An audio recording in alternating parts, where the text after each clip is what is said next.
since we've been here in Durango, I was able to recon the first half or so of the first stage, which was nice to see, just because, you know, a lot of times that first stage is always really nervous, and especially here with no prologue and no team that's got something to defend, it's hard to say what's going to happen. So that was pretty valuable, and I've at least looked through the other stages, and I'm pretty familiar with the boulder stage, having trained there. So I feel like I have a decent grasp on what the course is like. If you're going for the GC, it's easy to isolate a few stages and a few parts of stages that you think are going to be key to the overall. But the thing is, like, you sort of have to always have your guns loaded, but kind of keep your powder dry, sort of thing.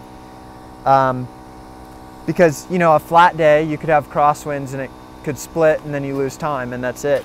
But the few stages that really stand out to me would be, I think the finishing Crested Butte looks like it's not a long climb right there at the end, but a short, hard kicker that I think, you know, at that altitude could dislodge a lot of the sprinters, and I think you could see some surprises there.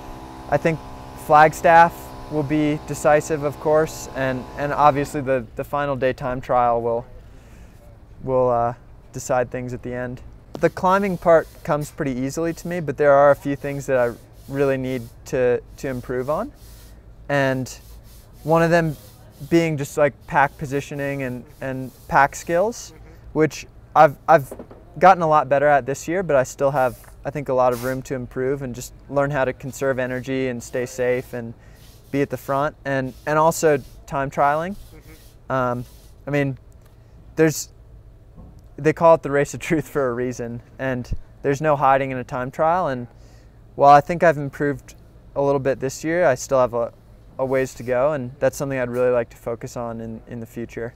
I got sort of a late start to the season, and in retrospect it worked out kind of nicely because I was really able to prepare well for some of the stage races that I really wanted to target. And my first real goal for the year was Tour of the Gila, which came just a week before Tour of California, so I wanted to have a good showing there. It would just be good for my confidence and, you know that I'm riding well going into California. And it went well. I was second on the first day, and was in Best Young Rider jersey and kept it because I was third in the time trial.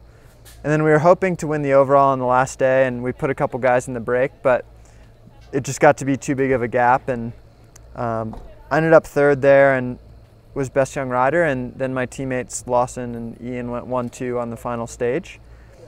So it was really successful. And then coming into California, I don't think any of us really had any real expectations because none of us had really raced at that level before.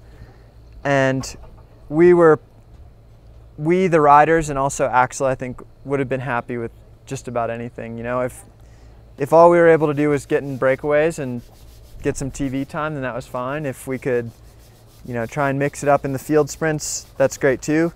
But it actually, you know, as a team, I think we rode really well. It seemed like almost every day the bunch finish, we at least attempted a lead out, and we'd have one or two guys in the top 10. And then, yeah, on Baldy was a great day for me because I was fourth on the mountaintop finish, and you know, that was for me definitely the highlight of the week.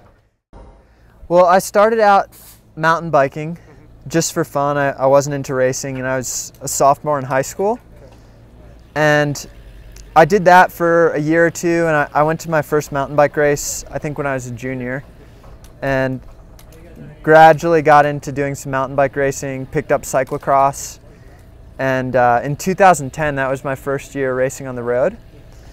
And I actually started 2010 as a Cat 4 and then went through the ranks and ended up stagiating with this team at Tour of Utah that year. And I guess I rode well enough that Axel said, hey, if you want a spot on the team in 2011, you're welcome to come. And then I've been here ever since. I'd like to continue to develop as a GC rider. And for me, I think that means working on the things we talked about before. I think, you know, the time trial is going to become really important, and learning to be more efficient and more towards the front and aware in the pack, especially, you know, racing in the pros in Europe. It's different, you know, like this is a high level race too, but here in America we have nice wide roads, and it's a lot easier to be at the front than it is when you're on tiny roads in Belgium. And so it you know, it's maybe the level of the riders isn't that much different here, but that's definitely another element. And I think for sure that's going to be something that might be tough for me at first, and I'll be looking to improve on. One thing I've noticed in these pro races, having done California and then Utah last week, is that the pro teams are a lot better at controlling the race. So it's a lot more predictable, and you kind of know what to expect. Like, you know, the first hour is going to be fast, it's going to be hard, and then a break will go. The team that has to defend, or a team that, you know, has a good chance for a field sprint or something later in the day, will go to the front and ride, and then it'll get fast again at the end. And you just kind of know that's how it's going to be. And so in that sense, it was a little bit easier, but I will say when it's fast and when the pros decide it's time to ride, they're ripping. So it was a little bit of a shock, especially the first few days, because I had never really ridden a race with guys of that level.